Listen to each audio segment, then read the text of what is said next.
Hello, my fellow Trollops. Today I have the second of my not readathon of Can You Forgive Her by Anthony Trollope, which I am slowly making my way up through the Palliser novels, which Steve Donoghue is embarked upon on his thing. But I missed the boat. I did not get to Can You Forgive Her, so this is part 2, where we're going to do chapters 20. I'm going to do chapters 20 to 40.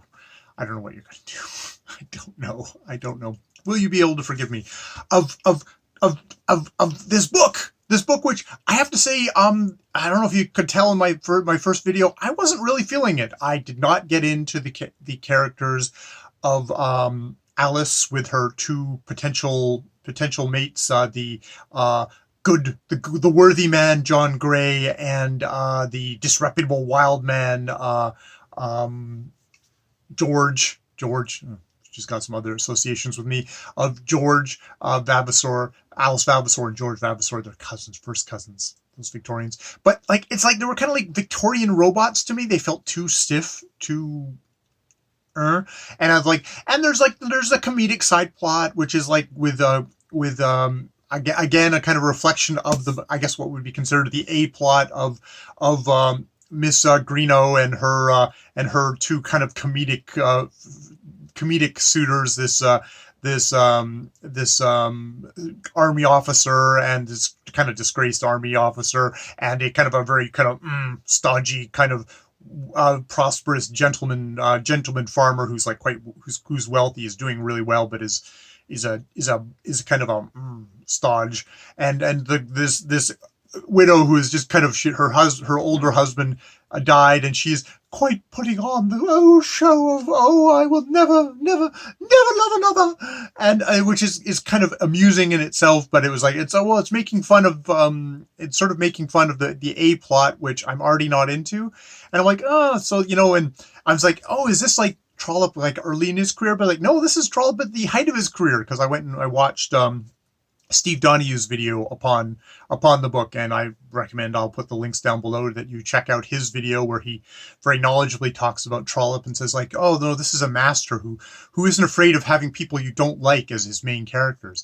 And I'm like, they felt very robotic and strange, but this chapter, I think it's like chapter 35 or whatever, suddenly it's like, I care about Alice, this poor trapped creature, and it's not like, can I forgive her? It's like, can I forgive Trollope? Can I forgive the kind of the society that she's in, that she's so trapped in this situation? Can I forgive Trollope for manipulating me, for showing, like, because like Steve's like, oh, George is really bad news, and it's like, oh, well, he doesn't seem like bad news. It's like, but later on in the book, yes, you really see, even an unattentive reader like me says that, oh, George is really not a good dude, and I'm still not convinced on John Grey, the worthy man, whether he is actually someone that would be good for Alice, that he wouldn't be stultifyingly pure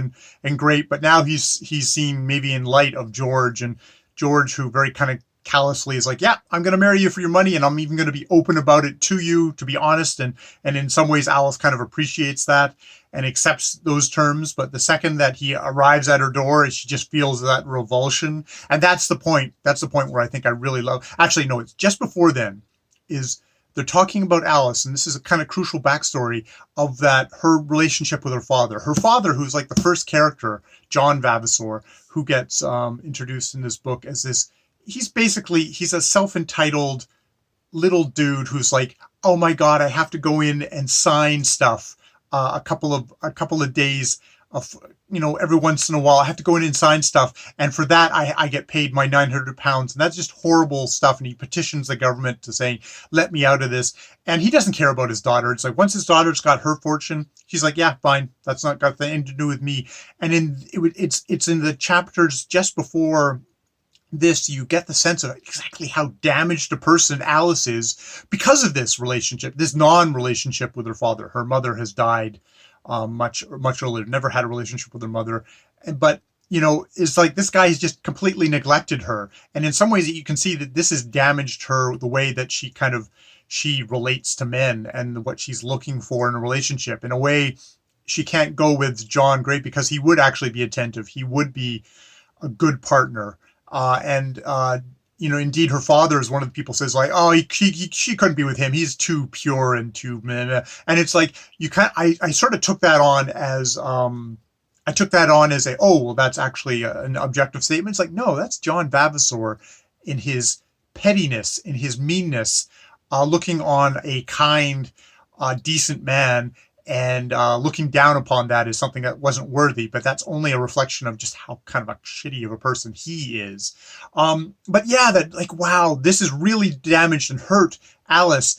And unfortunately, you get this just after she's accepted the marriage proposal from George Vavasor, who, with the conniving of his, I say conniving, with the help of his sister Kate, who's her friend supposedly, really kind of forces her into it, really kind of like, oh, it would be great. And she's like, oh, I guess so. I can't see any reason not to do it. So she does it, not feeling any love for him, not feeling any connection to him. And then he shows up and suddenly it's like, oh my God, there's that revulsion, which actually is an interesting, relates to me further on in Trollope, to the Eustace Diamonds, which was the last book that I read. A reaction a woman has in that book to a suitor. And I was thinking, well, it's almost so strong. It's almost like, well, she's not into men at all. But in this book, you can kind of get the sense of like, no, there's actually just kind of an actual revulsion to this fellow, this kind of guy, which makes me wonder if I was projecting things about, well, if a woman doesn't like a guy, then it must be lesbianism. Wow, that's a really great thing for an idiot reviewer like myself to say. So, but I did question that. In my defense, I was like, am I projecting stuff here? And it's like, I maybe this Alice's reaction to George in this book kind of maybe kind of pushes me more towards I should have a little bit more of a balanced view there. That this wasn't that Eustace Diamonds. There isn't a hidden subplot of a woman who actually would prefer to be with other women.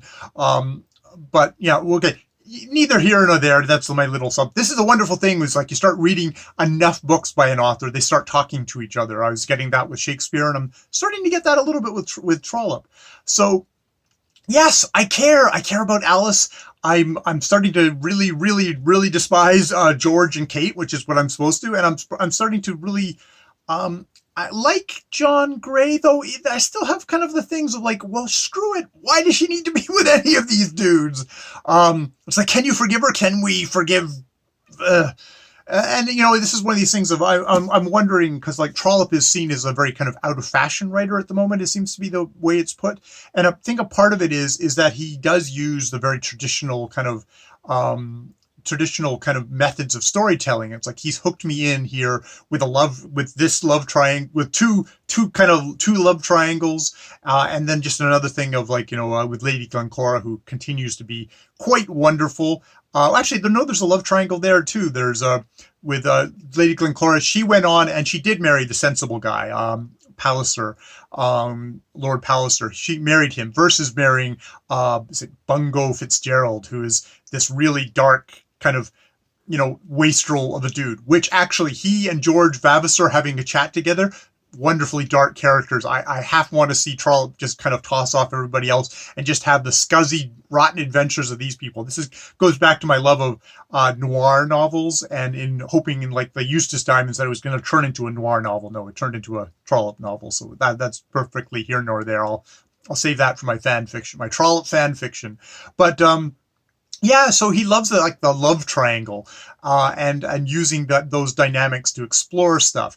It's a great hook. It gets you, but it's also a very kind of traditional hook, and I can see why that might kind of turn off modern readers, and also might enthuse modern readers like myself who are interested in that sort of thing every once in a while is some fun stuff. So yeah, okay, that's my update of these 20 chapters, 20 to 40. So next one will be 40 to 60 or something like that. And we'll go from there. I will go from there. I will keep myself updated with how the back last year they did the Steve Donoghue did the read along of this book, and which I will now go experience the videos in my lurky zombie fashion. Zombie? I don't know where zombies came from. All right. Can you forgive me? More videos later.